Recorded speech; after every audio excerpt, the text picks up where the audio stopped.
हामी अब पाइथनको फन्डामेन्टलको बारेमा लर्न गर्छौँ। त्यसको लागि हाम्रो फर्स्टमा चाहिँ इन्ट्रोडक्सन छ हैन।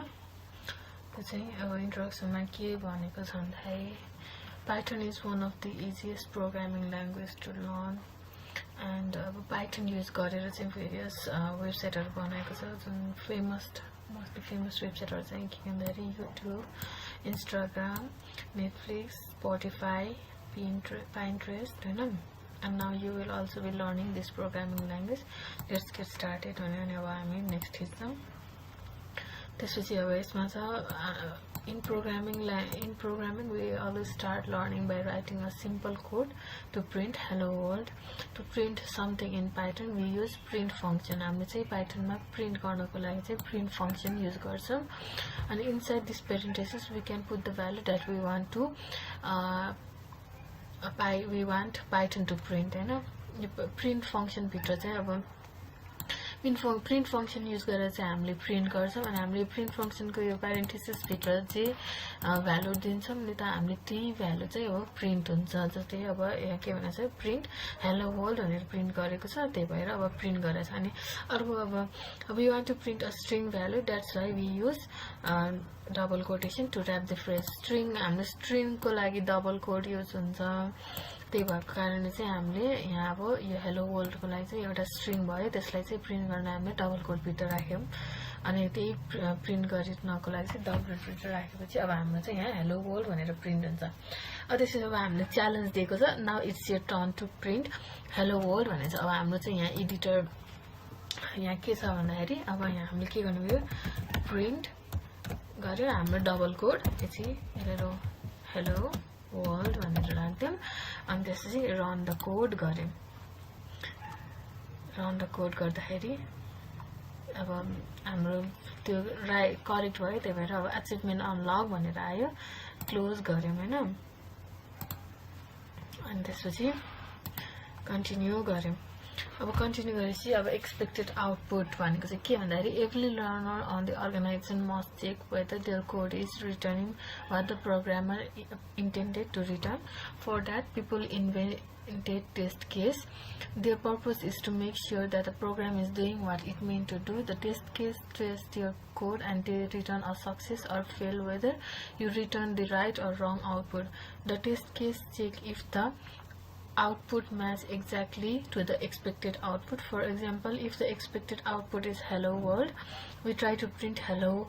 The test case will fail because the first letter H must be uppercase, but we print hello with a lowercase.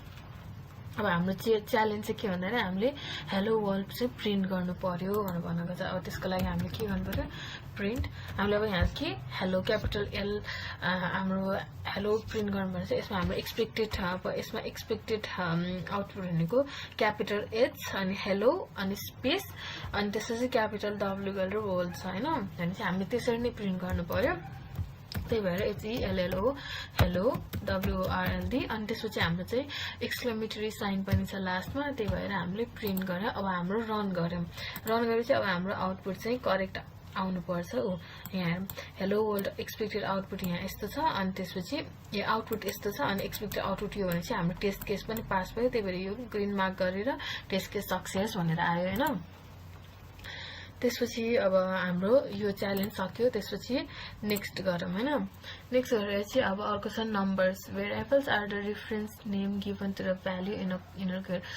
हाम्रो चाहिँ भेरिएबल चाहिँ एउटा अब कुनै कुरा चाहिँ हामीले प्रिन्ट गर्नु पर्यो भने चाहिँ त्यसलाई चाहिँ एउटा समथिङ नेम दिएर चाहिँ त्यसलाई प्रिन्ट गर्न सक्छौं। कुनै भ्यालुलाई प्रिन्ट गर्नु पर्यो भने चाहिँ त्यो भ्यालुलाई चाहिँ कुनै एउटा भेरिएबलमा चाहिँ असाइन गरेर चाहिँ त्यसलाई प्रिन्ट गर्न सक्छौं। अब basically you give a name to a value using variables हैन। अनि त्यसपछि एक्जाम्पल अब a equals to 2 छ 20 भनेर चाहिँ हामीले यो a भनेको भेरिएबल भयो, 20 भनेको हामीले भ्यालु दियो, a लाई चाहिँ भेरिएबल भ्यालु दियो हैन। अनि in Python there are two types of numbers values हैन, एउटा चाहिँ इन्ट अर्को चाहिँ फ्लोट भयो हैन। इन्ट भनेको चाहिँ छ all the number without decimal, example 5 -3 0 1 10 etcetera भयो भने। फ्लोट भनेको चाहिँ all the number with decimal, जस्तै 3.2 -1.0.3 जस्तो कुनैमा चाहिँ डेसिमल आयो भने चाहिँ त्यो फ्लट भयो, डेसिमल आएन भने चाहिँ त्यो चाहिँ इन्टिजर भयो हैन। अनि note we don't need to tell Python about what type you are storing. हामी चाहिँ पाइथनलाई चाहिँ भनिराख्नु पर्दैन यो कुन टाइपको हो भनेर चाहिँ हामीले डिफाइन गरिराख्नु पर्दैन अरे। But it's good if you know what type is being used हैन। By using dictionary store the value 100 in a variable A भनेर चाहिँ अब हाम्रो चाहिँ अब ए मा चाहिँ हाम्रो 100 स्टोर गर भनेर भनेको छ हैन। भ्यालु 100 भ्यालु स्टोर गर भनेर भनेको छ। त्यही भएर चाहिँ अब हामीले चाहिँ के गर्नु पर्यो भने चाहिँ 100 भनेको हाम्रो के भयो फ्लट भयो। फ्लट भनेपछि हाम्रो डेसिमल नहुने भयो भने चाहिँ डाइरेक्ट ए इक्वल्स टु 100 भनेर दियौँ हैन। अनि रन कोड गर्यो। रन कोड गरेपछि अब त्यो राइट भयो सक्सेस भनेर देखायो। अनि त्यसपछि कन्टिन्यू गर्यो हैन। नेक्स्ट अब हाम्रो चाहिँ के भनेछ स्ट्रिङ हैन। As we previously understood about variables with number value, let's learn about variables with string value हैन। अब string value is the combination of one or more character written between single quotation mark or double quotation mark। String भनेको चाहिँ एक या एक भन्दा बढी चाहिँ अब क्यारेक्टरहरु चाहिँ त्यो कोटेसन मार्क भित्र लेख्छ भने त्यसलाई चाहिँ स्ट्रिङ भनेर बुझ्छौं। अनि त्यसपछि अब हाम्रो सिंगल कोटेसन भनेको यो भयो, यो सिंगल कोटेसन भनेको यसरी सिंगल मात्र भएको यो भयो हैन। अनि त्यसपछि डबल कोटेसन भनेको यसरी डबल त्यो भएको भयो हैन। अनि यसमा अब both the code are correct हैन। We can then print this string store in variable A like we learned in our previous lesson like this। print a गरेर छ। अब a भनेपछि अब यसले चाहिँ यो learn python भनेर चाहिँ प्रिन्ट गर्ने भयो हैन। string can consist any or all kind of character including alpha, number and special character। Suppose हैन imagine you are you with your friend John हैन। अब हाम्रो च्यालेन्ज चाहिँ के हुन्छ भने imagine you are with your friend John. Now write a code to assign a string good morning John to a variable then print that variable भनेको छ। हाम्रो चाहिँ अब यो गुड मर्निङ भन्ने स्ट्रिङ चाहिँ एउटा भेरिएबलमा स्टोर गरेर चाहिँ यो उसलाई चाहिँ अब प्रिन्ट गर्नु पर्यो हैन। भने चाहिँ अब हाम्रो चाहिँ एउटा भेरिएबल देऊ हामी चाहिँ के भने चाहिँ अब ग्रीट भनेर चाहिँ भेरिएबल दियो हैन। त्यसमा भित्र चाहिँ हामीले के भन्यो भन्दाखेरि good morning JO HN John भनेर अनि एक्सक्लेमेटरी दियौं। त्यसपछि अब हाम्रो त यो गुड मर्निङ जोन भनेर चाहिँ यसरी दियौं। यसमा चाहिँ अब हाम्रो के अरे कमाहरु पनि युज हुने भयो, एक्सक्लेमेटरी साइनहरु युज गर्ने भयो, यो वर्ड क्यारेक्टर लेटरहरु युज हुने भयो। अनि मिस्टेक भयो यसरी युज हुने भयो हैन। अब यसलाई चाहिँ प्रिन्ट गर्नु चाहिँ हामीले प्रिन्ट गर्दाखेरि चाहिँ अब डाइरेक्ट हामीले यो भेरिएबल जुन बनाएको छ नि ग्रीट भन्ने त्यसलाई चाहिँ कल गर्छौं। त्यसलाई चाहिँ त्यो भेरिएबल चाहिँ प्रिन्ट भन्ने त्यो प्यारेन्थेसिस भित्र चाहिँ राखिन्छौं। अनि त्यसपछि चाहिँ अब हाम्रो यो गुड मर्निङ जोन भन्ने चाहिँ प्रिन्ट हुनुपर्छ। अब हाम्रो expected output good morning John छ अनि चाहिँ अब हाम्रो आउटपुट पनि त्यही आउनु पर्यो सो द्याट टेस्ट केस पनि करेक्ट सक्सेस होस् हैन। त्यही भएर अब हाम्रो चाहिँ यस्तै आयो। अब यहाँ आएर good morning John expected output चाहिँ म्याच भयो। त्यही भएर टेस्ट केस पनि सक्सेस भयो। त्यसपछि अब नेक्स्टमा चाहिँ अब हाम्रो के छ बुलियन छ। Boolean simply means either true or false. बुलियनले चाहिँ दुईटा भ्यालु क्यारी गर्छ, एउटा कि ट्रु क्यारी गर्छ कि त फल्स क्यारी गर्छ हैन। अनि त्यसपछि अर्को चाहिँ this values are used to give a decision in conditional statement. Conditional स्टेटमेन्टहरु छ भने चाहिँ यसको भ्यालुले चाहिँ डिसिजन दिनमा चाहिँ हेल्प गर्छ, युज गर्छ हैन। अनि storing a boolean variable in a variable is no different than number and string। बुलियनमा पनि नम्बर अथवा स्ट्रिङहरुमा जसरी भेरिएबल स्टोर गरे हुन्छ त्यसरी नै स्टोर गर्न भेरिएबलमा स्टोर गरे हुन्छ त्यसरी नै स्टोर गर्न मिल्छ त्यसको भ्यालुहरु। अनि त्यसै जस्तै अब you can store Boolean value like this. अब a equals to true b अर्को a इक्वल्स टु फल्स भनेर चाहिँ यसरी स्टोर गर्न मिल्छ। बुलियनको भ्यालु भनेको दुईटा कि त ट्रु हुन्छ कि त फल्स हुन्छ हैन। अनि अब हाम्रो च्यालेन्ज चाहिँ के हुन्छ भन्दाखेरि store any Boolean value in a variable name b भनेको छ। b मा चाहिँ अब b भन्ने हाम्रो भेरिएबलमा चाहिँ जस्तोसुकै अब बुलियन भ्यालु चाहिँ स्टोर गर भनेर भनेको छ हैन। त्यसैले चाहिँ अब हाम्रो b भन्ने भेरिएबल बनायो त्यसको भित्र चाहिँ हामीले अब ट्रु भन्ने चाहिँ हाम्रो यो भ्यालु चाहिँ स्टोर गर्यो अब हामीले रन गर्दाखेरि चाहिँ त्यहाँ अब ट्रु भनेर आयो त्यो भने चाहिँ सक्सेस भन्यो हैन त्यसपछि कोड कन्टिन्यू टु अब एरे यसपछि कसै क्वेसन छ लेसन छ एरेको हैन अनि अब एरे छ अब array are the combination of multiple same or different values. In Python we initiate an array with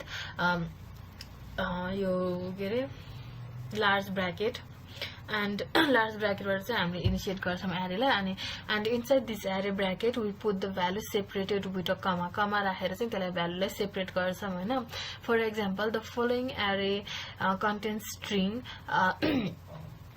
यो एउटा तलको एक्जाम्पलमा चाहिँ के हुन्छ भने त्यो एरेले चाहिँ स्ट्रिङ भएको स्ट्रिङ कन्टेन गरे हुन्छ किनभने यसलाई यसमा चाहिँ यसलाई हामीले यो सिंगल कोटेसनले चाहिँ हामीले यसलाई के रे सिंगल कोटेसन युज गरेर ए भन्ने भ्यालु चाहिँ सिंगल कोटेसन भित्र राखेछौं त्यही भएर चाहिँ यो स्ट्रिङ कन्टेन गरेको छ यो एआरआर भन्ने एरेले चाहिँ हैन यो भेरिएबलले चाहिँ यो एरेमा चाहिँ स्ट्रिङ कन्टेन गरेको छ अनि त्यसपछि यसमा चाहिँ अब एरेमा यही भेरिएबलमा चाहिँ अर्को यहाँ 1 2 3 भनेर यसरी दिएको छ यो भनेको इन्टिजर कन्टेन गरेको छ हैन अनि अब यसमा चाहिँ अर्को के भन्दाखेरि सपोज यो 1 2 3 भनेको चाहिँ यो 1 र 2 3 तिनीहरुलाई चाहिँ हैन अब सिंगल कोटले चाहिँ त्यसलाई अब उते गरेको छ तिनीहरुलाई चाहिँ सिंगल कोट युज गरेर चाहिँ तिनीहरुले त्यसभित्र राखेको छ भने चाहिँ त्यसले चाहिँ स्ट्रिङ हो भनेर बुझिन्छ न कि इन्टिजर हो भनेर बुझिन्छ हैन त्यही भएर चाहिँ यसलाई स्ट्रिङ हो यो भनेको चाहिँ अब स्ट्रिङ भयो यो भनेको चाहिँ एरे इन्टिजर भयो त्यसरी बुझिन्छ त्यो सिंगल कोट अथवा डबल कोट भयो भने चाहिँ त्यो चाहिँ स्ट्रिङ भनेर बुझिन्छ यदि छैन भने चाहिँ त्यो नम्बर भनेर बुझिन्छ यस्तो केसमा चाहिँ हैन अनि you can also have different type of values in the same एरे लाइक अब एउटै एरेमा यहाँ स्ट्रिङ छ अनि फेरि इन्टिजर छ फेरि स्ट्रिङ छ यसरी चाहिँ डिफरेन्ट भ्यालु चाहिँ कन्टेन गर्न सक्छ एउटा एरेले हैन त्यो भन्न खोजेको अनि अब अर्को च्यालेन्ज छ के छ भन्दाखेरि write a code to store and array with numbers from 1 to 10 in a variable and print that variable भन्नु छ एउटा एरे बनाऊ जस्तै अब हामीले चाहिँ नम भन्ने चाहिँ एउटा एरे बनायो एरेलाई चाहिँ हामीले लार्ज ब्र्याकेट भित्र चाहिँ त्यसमा भ्यालुहरु दिन्छ त्यो बनाए त्यसमा चाहिँ के भन्छ एउटा 1 to 10 सम्मको नम्बरलाई चाहिँ स्टोर गर अरे अनि त्यो भेरिएबललाई चाहिँ प्रिन्ट गर भनेर भनेको छ त्यसपछि अब हामीले 1 2 3 4 5 6 7 8 9 10 भनेको छ 1 to 10 भने चाहिँ 1 देखि 10 सम्म भ्यालु हामीले एउटा एरे भित्र स्टोर गर्यो अब यसलाई चाहिँ हामीले प्रिन्ट नम गर्नु पर्यो हैन प्रिन्ट नम गरिसकेपछि अब हामीले कोड रन हाम्रो एक्सपेक्टेड आउटपुट चाहिँ यसरी छ 1 2 3 4 5 6 गरेर छ त्यसरी छ भने चाहिँ हाम्रो पनि आउटपुट पनि त्यसरी नै आउनु पर्यो त्यही भएर अब रन गर्यौं हैन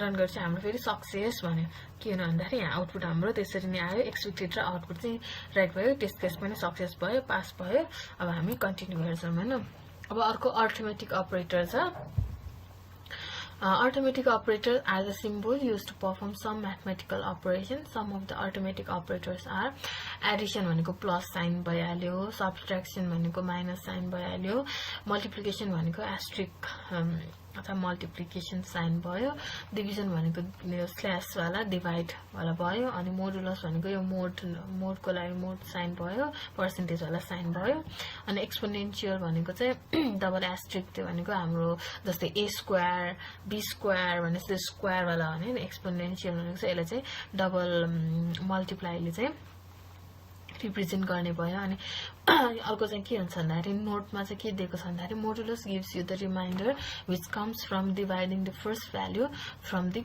सेकेन्ड भनेर भनेको छ भने मतलब मोडुलसले चाहिँ रिमाइन्डर दिन्छ अरे जुन चाहिँ हामीले फर्स्ट भ्यालु भनेको यो 7 डिवाइडेड बाइ 7 mod 2 गर्दाखेरि चाहिँ आउने यसले चाहिँ फर्स्ट भ्यालुलाई चाहिँ सेकेन्ड भ्यालुले 7 डिवाइडेड बाइ 2 गरेर चाहिँ हामीले चाहिँ रिमाइन्डर दिन्छ अरे भन्छ अरे यसमा एक्जाम्पल हेर्नु 7 mod 2 will give 1 because when we divide 7 with 2 we can divide up to 6 and 1 remains as a भनेछ भने चाहिँ यसलाई 7 लाई चाहिँ 2 ले 2 3 जा 6 गरेर चाहिँ अब 7 - 6 गरेपछि 1 रिमेन हुन्छ त्यो भन्छ चाहिँ रिमाइन्डर भयो हैन अनि हाम्रो च्यालेन्ज चाहिँ के हुन्छ you are given A and B print the addition subtraction multiplication division modulus and exponential of A B and C भनेर छ र हाम्रो यहाँ A को भ्यालु चाहिँ 20 दिएको छ B को भ्यालु चाहिँ 10 छ भने चाहिँ अब हाम्रो प्रिन्ट गर्नु पर्यो प्रिन्ट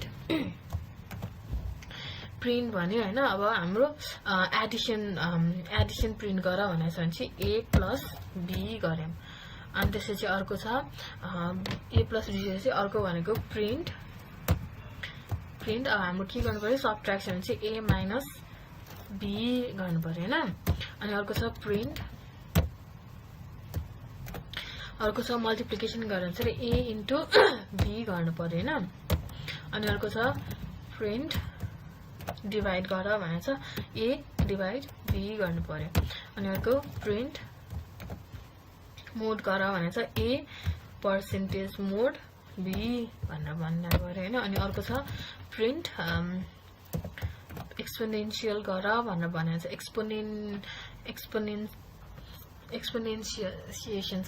एक्सपोनेन्सिएसन गर भनेर भनेछ त्यो भनेपछि A डबल मल्टिप्लाई B गर्नु पर्यो हैन त्यसपछि यस्तो हुन्छ कि अब हामीले कोड रन छ हाम्रो एक्सपेक्टेड आउटपुट यस्तो छ अब हाम्रो आउटपुट पनि त्यस्तै आउनु पर्यो अनि चाहिँ हाम्रो आउटपुट पनि त्यही आयो सक्सेस भन्यो त्यही आउटपुट र एक्सपेक्टेड आउटपुट सेम आयो टेस्ट केस पनि पास भयो त्यसपछि हाम्रो अब त्यो सक्यो त्यसपछि कन्टिन्यू गर्यौं हैन अनि अब हाम्रो सक्यो अब हाम्रो चाहिँ यति सक्यो अब